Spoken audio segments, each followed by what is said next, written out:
Okay. Listen up, people. I know that it's really important when you get big to not forget the little guys. Okay? And we're a big YouTuber now. I'm a big YouTuber. I don't know about you people. Okay? But some of you may remember a little podcast called the Joe Rogan Experience. It's like this small, sort of like indie thing. Anyway, this guy, Joe, he got on the CEO of Whole Foods, and apparently they had a conversation about capitalism and socialism. I haven't watched a single goddamn second of this. I vaguely remember the CEO of Whole Foods being a cunt. I don't remember why I think that. It's something to do with wages. I don't know. I just vaguely remember. The Joe Rogan Experience. Back to the subject of capitalism and Marxism and socialism. Hey, this right now we're in a wave of this, right? It's become more popular now. I would say over the last, particularly during the Trump administrations, the concept of socialism at least has become more publicly discussed than any time that I can remember in my life. Why do you think that is? I think it's because the generation that's coming up is, I mean... Oh, by the way, I just want to say this. Regardless of how this conversation is about to go down, I think we should reflect in the fact that by default, any CEO is going to be a pretty harsh advocate of anti-socialism. There aren't really like socialist CEOs, you know? We're coming into this with a pretty strong bias, you know?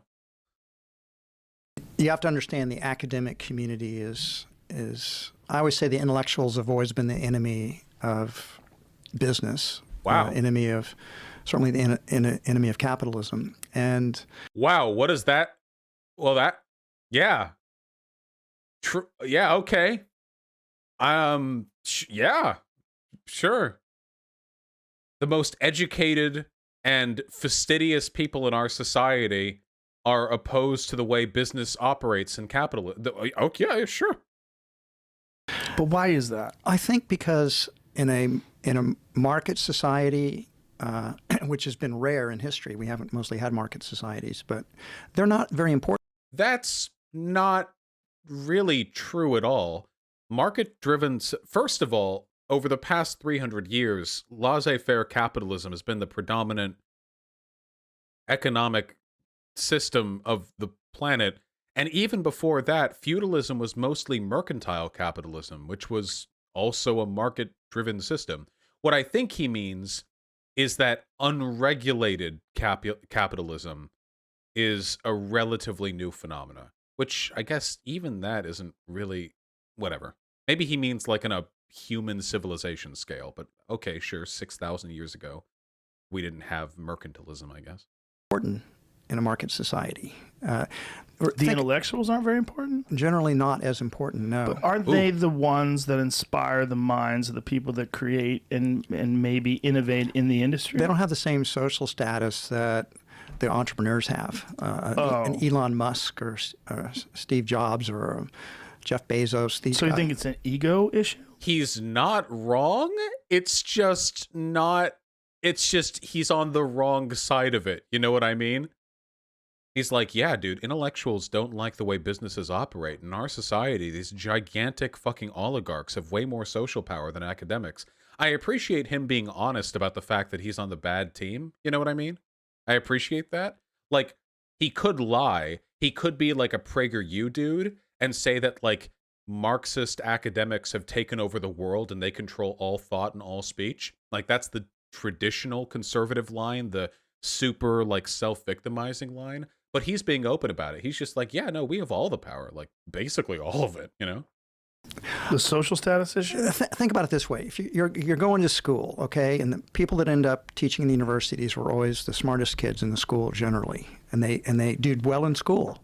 I mean, smart in terms of doing well in school. And they go on to college, and then they go and get a PhD, and then they that's all they've known is school. That's been their universe, right? And they excelled at it. And they were smarter than the other kids in school. And now these other kids, they go to college and they get a degree in business and they're in a fraternity and they make a lot of friends and relationships, and they make more money than the intellectuals do. And that seems like that's completely unfair. It's an unjust world that this less smart people are making more money than the smart people do, and they have more status in the society. And I think that's underlying it is a resentment or an envy. I see. The argument he's making is that intellectuals hate business because they're not as rich as businessmen. That's incredible. He makes like 50 consecutive correct points, and then his conclusion is the opposite of correct. That's amazing. He's like, yeah, you know, like the really intelligent people who end up like teaching others, like they don't have as much money because they don't get involved in these businesses, and that seems unfair. So they're jealous, and that's why they don't like businesses, you know? It's not like there's a massive wealth of academic research on like the harm our economic system is doing to the planet or to the people in our planet, or that academia has generally informed economic development for millennia. Well, I guess millennia is overstating it a bit. Academia, as we understand it's only about 1,000 years old. For centuries then.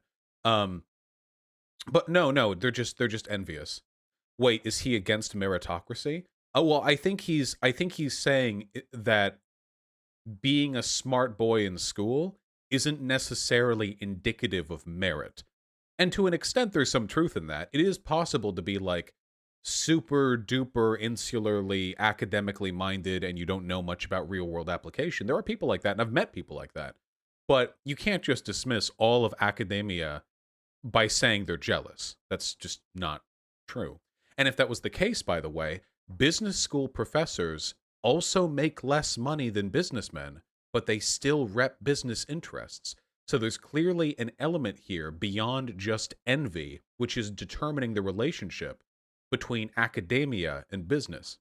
Of a society that doesn't judge them to be as important as they judge themselves.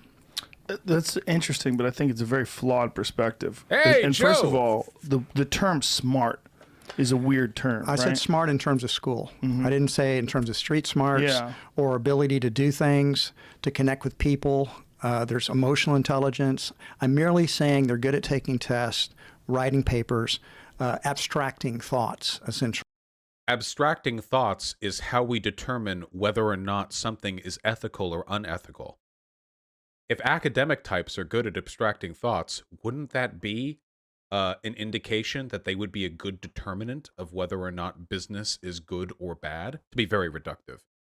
Actually, yeah, but this is what I'm saying. That just the term smart, it's almost like the problem is it's like a blanket term, right? It's like drugs. You know, like it applies to a bunch of different things that don't necessarily seem to be related. But the people that are interested in that pursue that. The fact that they can't understand that there's an like Elon Musk is a great example. If you don't think Elon Musk is intelligent, you're either you're not very intelligent yourself. You don't think Elon Musk is intelligent. You're delusional. I think that Elon Musk is intelligent in an extremely narrow way, and in other ways is aggressively stupid. I think that speaks to the the sort of compartmentalization of intelligence. Yeah, he's a COVID denier. He's incredibly egotistical. He makes horrible fucking business decisions. Anybody who has designed or conceptualized the Hyperloop, anyone who made that fucking car look the way it looks, this is not a holistically intelligent individual. I'm sure there are some very specific ways in which he's a smart guy. Or you're a liar, or you're in denial. Right. It's one of those things. Is something wrong with the way you think? He's clearly intelligent, but there's people that call him a fool, and that like the guy's running like 4 different businesses simultaneously. They're all successful, and he's innovating. Well, that's not Joe. Donald Trump ran a bunch of businesses. Donald Trump ran more than 4, that's for fucking sure. Running businesses doesn't mean you're smart. A good businessman will usually delegate the responsibilities of running those businesses to other people. He owns a bunch of businesses, and he's been appointed as the CEO by shareholders, I think in large part because he's a good front man for a lot of these business interests. But that's not singly indicative. Okay, look, we're getting off track here. Okay, sure, whatever. Based, epic, big chunkus, Keanu Reeves, Rick and Morty, Joe Rogan, Elon Musk. Okay. with when it comes to space travel in a way that you would assume that someone have to dedicate most of their life just singularly to that task, to be able to figure out past NASA how to shoot a rocket up into space and have it land, Right. and then reuse it. Okay, but Elon Musk isn't the rocket engineer. Okay, he's not the person do. Oh God, this is what gets me about capitalism, dude. The Elon Musk isn't designing the rockets. He's not the engineer. He hires the engineers. The geniuses, the people he hires, the nameless fucking heroes who design and innovate and get nothing for it because they don't own the business. Okay. No one's been able to do that besides him, or up until he did it. And I think Jeff Bezos' company is doing the same thing too now. Blue Origin. Yeah. They're obviously two of the great entrepreneurs of Yeah. You know what I love about Jeff Bezos? The way he personally flies all my packages right over to me. this particular era. But I don't think Jeff Bezos is actually engineering these things. But if you think about it, the intellectuals have always disliked business. They've always discriminated against the merchant classes. Discriminated against the merchant class. Okay, first of all, holy fucking big ego energy calling yourself. Nobody uses the term merchant class anymore, okay? Fucking Poindexter. This is not a historically applicable term to your position. Second of all, biased? Discriminated? The Jews in the West, Whoa! Chinese in the East liked business. They've always discriminated against the merchant classes, the Jews in the West, Chinese in the East. There's really been no historical period. So, hold on. Most of the anti-Semitism in the West was driven by Christian extremism. Universities became bastions of secular thought after the Enlightenment. Universities produced comparatively tolerant people with regards to anti-Semitism. I mean, I'm not going to lie to you and say that every fucking academic from 1562 from Oxford was like super non-anti-Semitic. That's not true. I also like him inherently associating the Jews with the merchant class, and the implication that modern academics dislike business because they're Jewish. That is an insane reach, dude. This is like fractally wrong. There are like 4 or 5 fucking implications being made here. Where intellectuals praised business, maybe a little bit around the time of Adam Smith, up until probably Ricardo and Malthus wrote in the early 19th century. For the most part, business people have been seen, they're disruptive, they change things, they upset the status quo, they innovate. Well, Oh, man. Oh, God. Okay. Oh, God, there's so much wrong here. So, first of all, the time period during which he was saying academia was biased against the merchant class was back during the days of mercantile capitalism, where most of the business and merchant engagement were gigantic corporations working in tandem with monarchs to engage in colonialism. When you say merchant class, are you referring to like Jewish merchants, travelers, and bankers, which is kind of what you're implying? Or are you referring to the real economic forces of the day, the gigantic mercantile company, the East India Trading Company or whatever? What are you referring? Yeah, West Indian Shipping. What are you referring to here exactly? Yeah, Dutch shipping wasn't disruptive. It was just an arm of colonialism. And then you talk about post Adam Smith, and now you have laissez-faire capitalism. And there are certainly instances where businesses are disruptive. Being disruptive is not necessarily a good thing. You know? Like, that's not inherently a good thing. Most of the innovations in this country's history, were developed through public funding and then just made marketable by businesses. The idea that the reason academics hate business is because they hate how successful they are, this is the attitude of a loser. And, by the way, a person with a great victim complex. To be the CEO of Whole Foods and to whine that academia has always been biased, they've always discriminated against us. Mate, they've made the arguments. a lot of people don't like innovations. It's threatening. It changes. Ah, yes, academics don't like innovation. You do realize that all of the innovators in business are people who graduated from academic fields, right? The biologists, the engineers, the physicians, the mathematicians, all of the people who front real technological innovation are academics. They're just academics whose labor is bought by capitalists. Oh, God, we have to let this guy talk for a bit. We can't respond to every dumb thing he says. It changes social status. It changes wealth relationships. That it's almost like capitalism is like a genie that got out of the bottle, and they're trying very hard to stuff the genie back in the bottle as much as they can. What? You see, the world sucked, and then capitalism was invented, and all the academics, they hated it because they hate good things, and they hate good things, they hate innovation, and they hate disruption, and now they're trying to put the genie back in the bottle. I'm unchained, man. My bracers are off, and they're trying to shove me back in the lamp, you know? That's what I'm saying.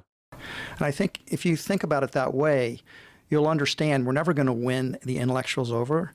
I mean, I speak in universities all the time, and the students, I'm an entrepreneur, I self-identify that way. Students love when I talk about conscious capitalism, because I say you can do good and you can do well. There's no contradiction here. You're the good guys here. You're not the bad guys. Do you debate people about this? I do. I've debated a number of socialists. And what is their What? Wait, is that?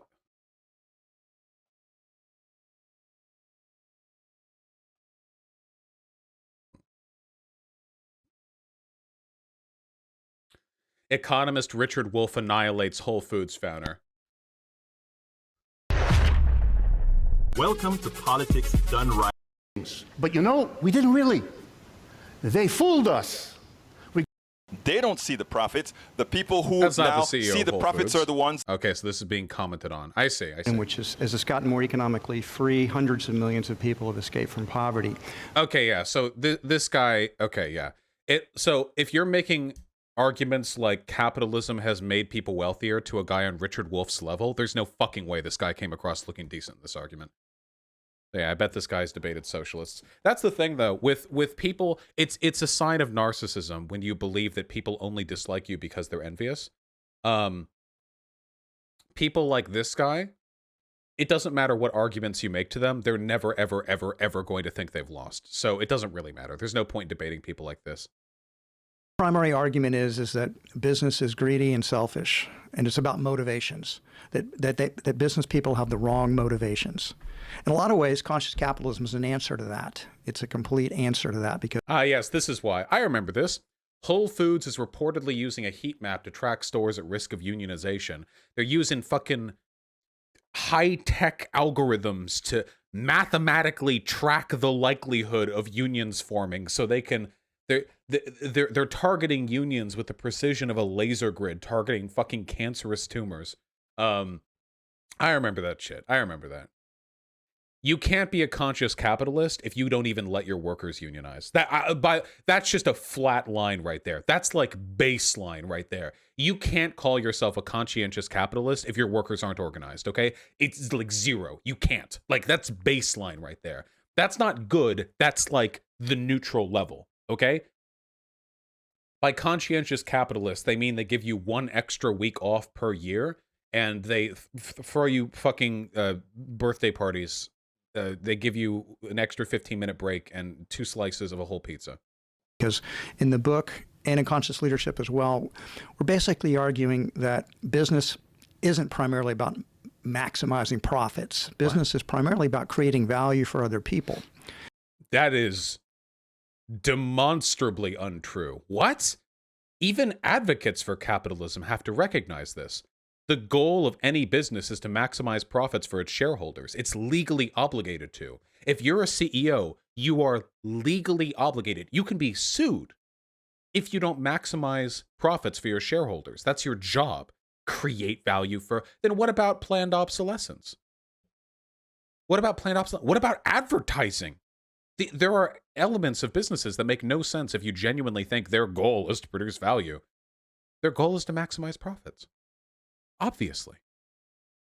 And through creating value for other people, you do make... Oh, by other people, he means his shareholders. Okay, now it makes sense. ...make a profit.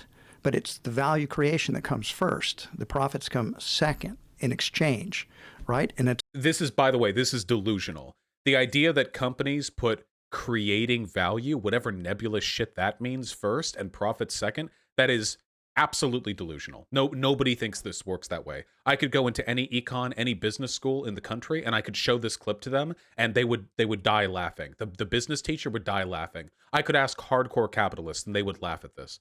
This is not capitalism. This is a delusional oligarch who has tricked himself into believing he's part of an ethical system.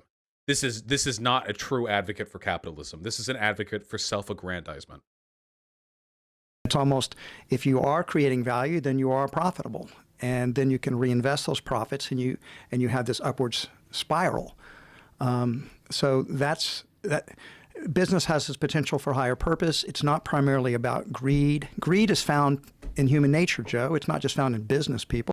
Humans literally conquered the planet because we are more socially capable than other animals.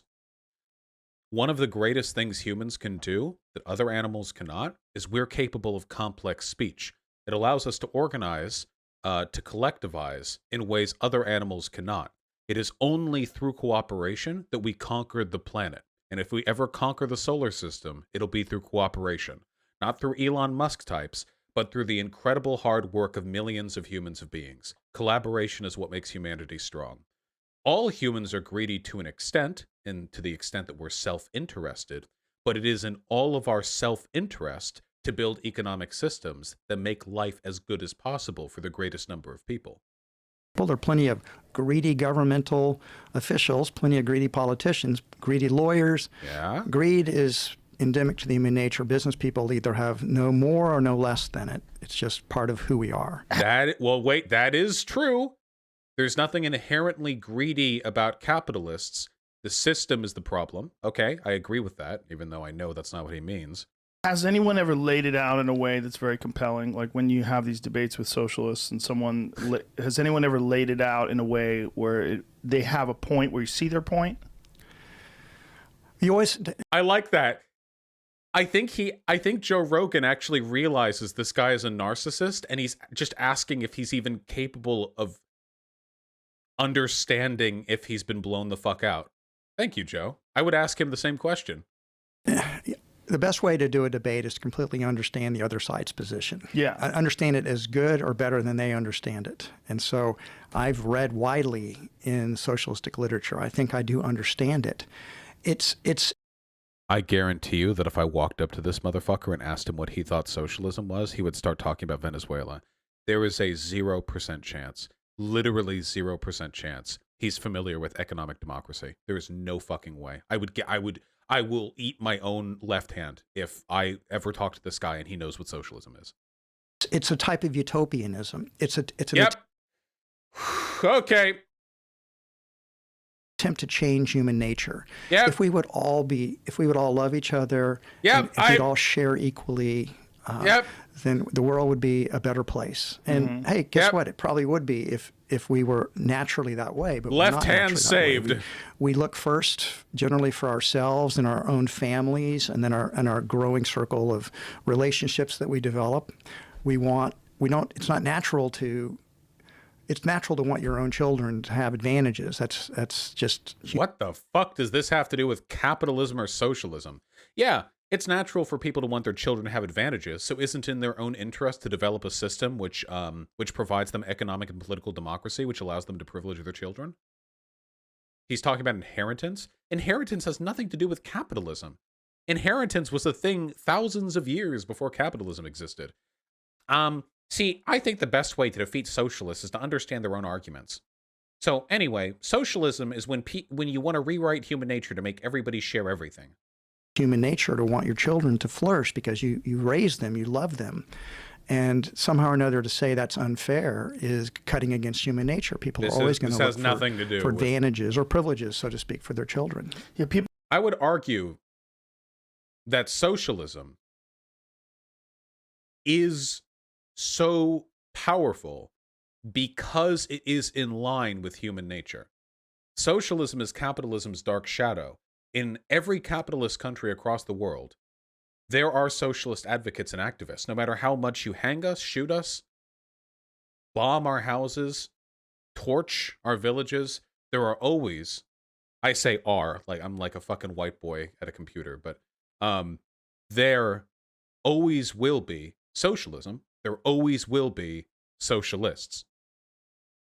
Because there's something very tenacious about democracy. And the spirit of democracy is what socialists fight for.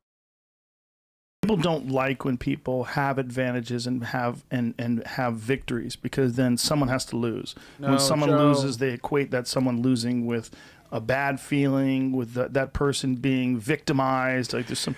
All right, so here's a big idea we talk about in conscious leadership. We have a chapter called Find Win-Win-Win Solutions. Oh, God. The metaphors that we use to think about society tend to be very binary, good versus evil, light versus darkness, win versus lose. And so they tend to think of business as a win-lose game. Somebody wins and somebody else is losing. But the beauty of capitalism is it's a win-win-win game. It's an infinite game. It's a game because the customers are winning or they wouldn't trade. The employees are winning. How are the customers winning? They're getting products and services and there's competition to make those services and products better. The employees are winning because they have jobs and opportunities to grow, benefits are paid, and they do that voluntarily. They're not forced to work for any particular company. They do it because they think it's in their best interest. Win for the employees. Okay.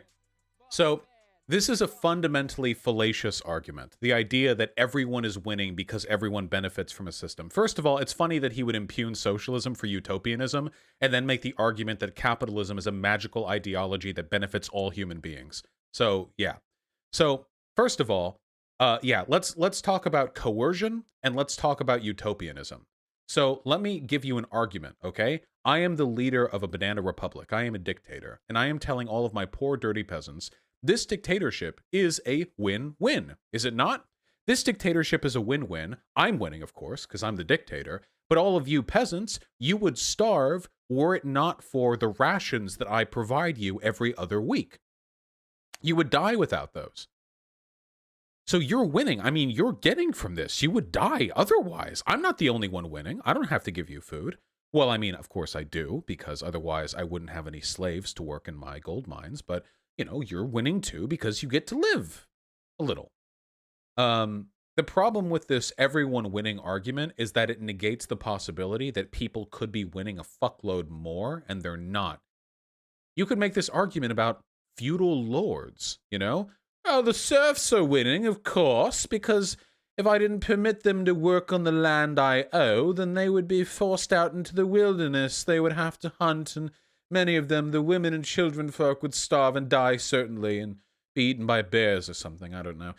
You can make this argument for any autocratic system. But let's talk about the three groups he was referring to. So he said there are three groups here. The employees, the customers, and of course the business owners. The business owners, they're winning. Not going to deny that. Business owners are winning in capitalism. Not going to deny that. But they are a fraction of a fraction of a fraction of a fraction of the population, especially when we're talking about these huge businesses, you know? There's an old little mathematical quirk of the South, you know, that about, I think, like a third of white families in the South had a slave, but most of those families had one slave. But most slaves didn't work for single white families. They worked on plantations, because one plantation run by one white family can have 500 slaves. And much in the same way, there may be many business owners in America, but most employed people work for large businesses, or larger than mom and pop stores, certainly. And those are the people we're talking about, fundamentally. Do you think he genuinely believes the shit he's saying? Yes, I believe he believes everything that he is saying. So, we're talking then about the consumers and about the employees.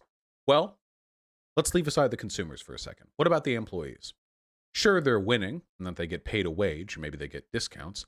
They can't unionize, though. They don't get paid very much. In fact, if you take a look at the pay of your average Whole Foods employee and you chart it out against worker productivity and inflation, they are making shockingly little for their labor, whereas a very small number of people on top are extorting a significant amount of wealth from their labor. Now, you could say they're winning in the sense that they're not getting nothing, but they could be getting a hell of a lot more. These hundreds of thousands of workers, they could be getting equity. They could be getting real democratic control of the businesses that they work in, the Whole Foods. And if they did that, they would all genuinely be winners because they would be sharing in the rewards of their labor. They would be benefiting to the greatest imaginable extent from the consequences of their actions. But then you take, say, the consumers. Folks, how many of you shop at Whole Foods? Follow-up question. How many of you think Whole Foods is too fucking expensive? Yeah, there we go. If you've ever been to a Whole Foods, yeah, it's decently pricey. Yeah, it's pretty fucking pricey, I would say. Appeals to a very specific class of yuppies, and I'm sure they enjoy their products, but how much do you think Whole Foods actually paid for any of their lavender oil soaked incense packages that they sell for $5? Or for their organic oranges? Not very much. See, capitalism, no matter what this guy will tell you, capitalism is all about supply and demand. It's all about maximizing profits for the business owner. It's all about getting as much money as you can, squeezing every cent out of the consumer. And in order to do that, you want to charge them the highest price possible that they are still willing to pay. You could sell everything for a cent, and if Whole Foods sold everything for a cent, every store would be empty within 24 hours. But you're not going to make much off that. You could sell everything for $1 million, and hey, if you ever make a sale, that's your whole month's profits there. But did I say sold? Sold. You could sell it all for $1 million, but nobody's going to buy it. You want to find an equilibrium where you can maximize your profits. But here's the thing. What if that equilibrium is being informed by coercive forces the consumer has no influence over?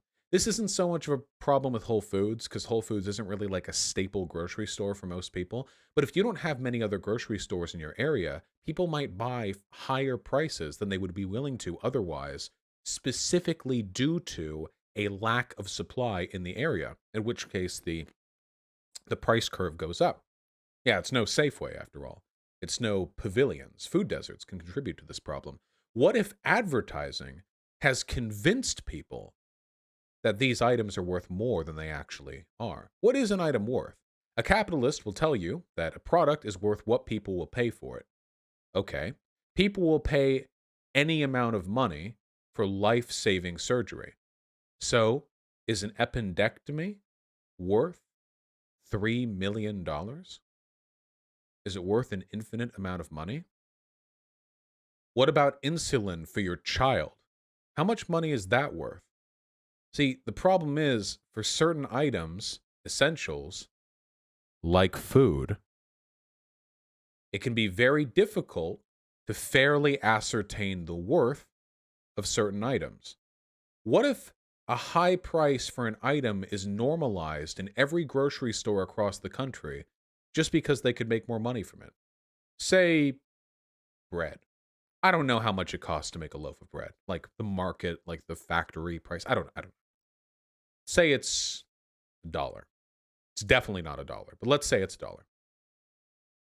And so you could buy it from the manufacturer for $1. But bread sales are up. They make advertisements for bread. And all of the grocery stores, they say bread prices are rising because gas is more expensive, because reduced subsidies on wheat production, because blah, blah, blah. They're unionizing, so on and so forth. So the bread loaf, initially priced for the seller at $1, sold back at $3, goes up to $4 and $5 and $6. And then you're buying loaves of bread for $8 one day. It's 2024. And people like bread. People aren't going to stop buying bread. Bread is a staple of a lot of really classic and important dishes. It costs $8 now. Are people going to buy bread less? Maybe a little bit. But why should they have to pay $8? What if all the bread loaves all around the country, they start costing more and more and more? And it becomes very difficult to know whether you're getting shafted. There's actually a bread price fixing cartel in Canada. Remember what Pete Buttigieg did? Wait, where's that clip? Remember that one guy who grilled Pete Buttigieg? There's a reason why I chose bread, after all. There's that hilarious clip. Yeah, here we go. You've been on the front lines of corporate downsizing. You've been on the front lines of corporate price fixing. You've been on the front lines of our misadventures. I'm sorry, of our misadventures in foreign policy. You've had direct experience of many of the things that make a lot of young people very angry about the way that this country is operating right now. You don't seem to embody that anger. So the proposition that I've been on front lines of corporate price fixing is just to get that out of the way. You worked for a company that was fixing bread prices. No, I worked for a consulting company that had a client that may have been involved in fixing, or was apparently in a scandal. I was not aware of the Canadian bread pricing scandal until last night. By the way, Benjamin Applebaum, we stand a king. Vosh, this take makes no sense. Cartels are already illegal and regulated markets prevent this type of price hike. Price fixing is illegal? Wait, you're fixing bread prices? They can't do that. That's illegal. Regulated markets can work to prevent these types of price hikes. But what people like dipshit McGee over here are advocating for is not regulated markets leading to a win-win-win situation. What he's advocating for is for the fundamental laws of supply and demand, of brute capitalism, being beneficial to everyone who participates in it. But there are externalities, there are coercive factors. There are so many things in a market economy that can prevent a given situation from being win-win-win. And that was the only point that I was trying to make. Corporations get up to a lot of really fucky stuff, and there are ways that you can fuck an economy without engaging in illegal behavior. What is a monopoly exactly? Remember back in the day when Microsoft actually had to pump money into Apple because Apple was failing and it needed to do better to prevent Windows from being considered a monopoly? That is a wild situation to be in. That is literally paid opposition. What about all the counties in America where there is one ISP available? What kind of market choice do you get then? What about when corporations start using loads of money to lobby politicians to implement laws that make it easier for corporations to form monopolies? The only point that I'm getting at here is that capitalism is not always spectacular at ensuring fair distribution of resources. The suppliers who are trading with the business, they're winning as well, or they wouldn't make the exchanges. Listen to me, how measured I am. The only reason I'm not yelling is because of my cough, but like I'm coming off like some sort of fucking educator, you know? Investors are winning or they wouldn't make the investments. And the larger society is winning because business is the engine that creates all the money that goes into nonprofits and governments. Without business, there is no government and there is no nonprofit sector because those are ultimately supplied through what business creates. So that is literally delusional. The only reason private sectors exist is because of the government facilitating. Capitalism can't exist without a government. Who do you think protects property rights? Yeah, no. A labor creates all of this, but no, the private. You think the government and non-government organizations rely on the private sector to exist? Ridiculous. Whole food suppliers use prison labor? Oh. Whole Foods sold products made by prison workers for more than a decade, and this is from 2015, so maybe a decade and a half now. Nice. Well, hey, that's a win-win-win-win. These prisoners, now they get to make 8 cents an hour doing whatever the fuck they're doing. We're all winning. So business is a win-win-win game. Win, all win, of these win, win. stakeholders There's are another winning, win and that's there. why capitalism lifts society up. Socialism is an attempt to reverse that back to a win-lose game, and that's why it always fails. And I cannot get over the extraordinary arrogance of a man who describes himself as the type of person to understand the positions he's arguing against, and then to make these literal PragerU type arguments on a talk with Joe Rogan. If I was this wealthy and had this much free time in my hands, I would be fucking embarrassed to be this ignorant of a subject like this. that's why capitalism How is it always an wins. attempt to bring it back to a win-lose game? In what way? Get him. The ones that are winning, so to speak, the business people are clamped down, so they're not allowed to win. It's like, we're going to take your success and we're going to redistribute it. So that, as again, you said earlier on, incentives matter. But we're going to take away the incentives for business to really flourish and succeed. Wait, so it's going to take away the money, but then it's going to take away the incentives? What incentives?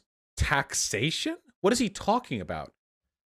All of the people like this are always 2 or 3 questions away, 2 or 3 clarifying questions away from a complete collapse of their ideology. This guy thinks social democracy is socialism. He's actually arguing against taxation right now. They should do it from altruistic reasons. And we may do some things for altruistic reasons, but you cannot build a society around it. When you're talking about win-win-win, this is a very, in many ways, I see what you're saying, but there are things that are negative that are associated with profit and innovation and particularly expanding industry, right? Particularly environmental impacts. Like when you say win-win-win, like there's very rarely especially when you're dealing with creating and designing and building things, you've got a negative impact in some way environmentally. Two points. First of all, historically, socialism's been far worse polluter than capitalism. That is not a response to the question. Also, even in socialist governments, to the extent that they have existed, industry was the problem in both systems. And right now, we live in America, which is capitalist, and that's what we're dealing with right now. How so? Countries. Well, if you just look at the environmental destruction that the Soviet Union left behind it, it was a... That is true. The Soviet Union did a lot of... Yeah, they weren't great. But the Soviet Union wasn't socialist, so it doesn't matter. Complete disaster. Right, but this is socialism done wrong, John. We're going to do it right here. No, Who has Joe! done it right, Joe? No one's done it right. But the Soviet Union is a bad example. No, because Stalin was... Yeah, but all of Eastern Europe, they're Wait, does Joe know? Does Joe know that the Soviet Union wasn't socialist? No, wait, that was good. He actually wait, yeah. He knows. But Comrade Joe, he knows. There's no incentive to protect the common good in socialism. What? And they don't. When the government has a monopoly of all decision Yep, he thinks the government owning and power making, they don't tend to look out for the environment. That's one of the myths. You also take away agency from people, and you take away their... No. He didn't answer. You asked him how he felt about environmental externalities under capitalism, and he said, socialism does it too, Stalin, USSR. He didn't answer the question. Don't let him run away from that, Joe. Their desire to improve and do better. And without incentive, people just don't perform the same way. But the beautiful thing about business, let's concede a partial truth to what you said, that there will be unintended negative consequences, as you say, environmentally. Let's say okay, Joe, I'll entertain this idea. Let's say hypothetically there's a possibility that there are some negative externalities to capitalism. Okay, I'll entertain this. Well, that's why you have to regulate business to a certain extent. That's why you have to make people responsible for their environmental pollutants. But you just said socialism is bad because it takes away the incentives for business. And government regulation involves taking away incentives for business. That's the whole point of regulation. If they weren't taking away incentives, then they wouldn't need to do it at all. And because business innovates and has an incentive to innovate, business can innovate and create solutions to those environmental problems. Okay, let me stop you there for a second. When you say make people responsible for their environmental pollutants, then we're going to have to deal with another aspect of capitalism, and that's the effect that special interest groups and lobbyists have on politicians. Joe! Because God, I really hope I can talk to Joe someday. I really hope. It's not impossible, even though I've shit-talked him a lot. I think that fundamentally, internally, like deep on the inside, I really do think that Joe is probably a good person, like a good-natured person. I think it's just, there are so many different types of people that watch his show, and so many different types of people he talks to, that like it feels so fucking frenetic. It's so hard to know what line he's on. That said, I've shit talked him so many times, so I have no fucking idea. We'll see. They create laws that shield these big businesses from consequences from these negative actions. So by saying that. But I do think I could win him over. I do think so. I think I could speak to Joe. I feel like Joe and I operate on a very similar wavelength in very specific ways. I think I could. Maybe not make him a socialist, but I think I could make a goddamn good argument. Get him on the trans memes. I don't think there's any point even trying that. I don't think I can win him over on any of the trans stuff. He does have a huge blind spot when it comes to trans issues. I'm not going to bother Kyle Kalinske by getting me set up. I'm a 300K YouTuber, Andy, okay? Let's give it a little bit, okay? We're going to get bigger. We're going to give it a shot, okay? They have to clean up their problem. The only way that's ever going to happen is if they're not protected, if they don't use that influence and money. Totally agree. So this is where I think a lot of people have a valid argument against capitalism. Capitalism has kind of fucked over our system of government in a way, because money has gotten so deeply involved with super PACs and lobbyists, and there's so much money involved that it changes the way we govern things. Is that a flaw of capitalism, or is that a flaw of government? Nah, you don't get... Government has existed since the beginning of time. You can't what is that? Like, the cancer is ravaging your body, sir. We need to operate immediately. Well, is it a problem with the cancer, or is it a problem with the body? The government exists, okay? The government, it is what it is. We can change it. So let's change it, my dude. If your problem is with the government, why don't we outlaw lobbying? Why don't we outlaw special interest groups, or at least heavily restrict them? You think the government's the issue? Okay, let's make some changes to the government then. But those changes will be designed to limit the influence of businesses. I think it's a flaw of government, but that government has been influenced by capitalism, by capitalism's desire for universal growth, for constant growth. The sad truth is that humanity is not perfectible. I love that. Whenever you hear an argument like this person is lost. Whenever there's a criticism and they're like, listen, people aren't perfect, so you're asking a lot. Joe's not asking for a lot right now. Joe's asking a very specific, very simple, very important question about regulatory capture and about special interest groups. And this guy's response is, we can't be perfect, bro. We can't like fix everything. Nobody's nerfect. You can never create the perfect system. And the attempt to create the perfect system, the perfect is the enemy of the good. Right. Capitalism is not perfect. It does not, because human choices and what people want varies. Capitalism will sell cigarettes to people because that's what people want. It gives them pleasure, but it's bad for their health. But this has nothing to do with what we're talking about. Listen to how far this guy is backpedaled. He's like, dude, capitalism's great. And then Joe's like, what about externalities? And he's like, well, you need regulation, even though earlier I spoke against regulation. And then Joe's like, okay, but what about like special interest groups? He's like, well, the government's bad too. He's like, okay, yeah, I know, but we can make changes to the government. He's like, well, nobody's perfect. This dude does not want to acknowledge that there are problems with businesses that could be addressed by adding additional laws. You know why? Because this guy's the CEO, not the stockholder. I imagine he owns stock as well, but this guy is not the fucking board the shareholder board, okay? If this guy went on Joe Rogan and advocated for the abolition of special interest groups, I know he'd be getting some angry fucking phone calls the next day. So he has to, this is the material interest, baby. He's got to wheel it back. Nobody's perfect, bro. You can't fix problems in a system, bro. Gotta roll it back. They're giving people what they want. It's the same thing in any type of externality. That's not deliberately done to harm the society. It's sort of a byproduct. Right, but this is why win-win-win doesn't really work. It's not really win-win-win. It's win most of the time, but with some negative consequences that are better than the alternative, right? But what you strive for is to take those externalities or those negative consequences and try to, through good government, to minimize them or lessen them. I'll give you an example. So you used to live in L.A.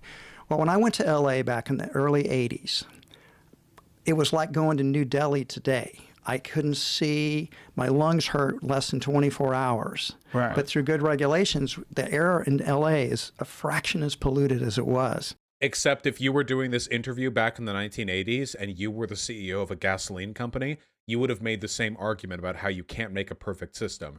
Joe Rogan would have said, hey, your special interest groups sure are preventing the government from passing laws about the cleanliness of gas the cars use. And he's like, oh, well, you can't fix everything. This apologism, this insistence on saying things are as good as they ever going to be, you can't make society perfect, this is how oligarchs delude you into believing you've reached the best of worlds. We are nowhere near the best of worlds. 40 years ago, we have been able to clean it up. That is an example of how you can take the worst impacts of industrialization and ameliorate them or lessen them. Thank you. They did the same thing back 100 years ago, you know? If you went back and read some of the pamphlets that they were producing, you know, the little newspaper articles and shit, back 100 years ago, back in 1920, they said the exact same stuff. You can't expect more from corporations. They're doing as much as they can. They're producing all the value in society. You're already winning because you're getting the benefit of the fucking commodities they produce, and that's that. Now, well,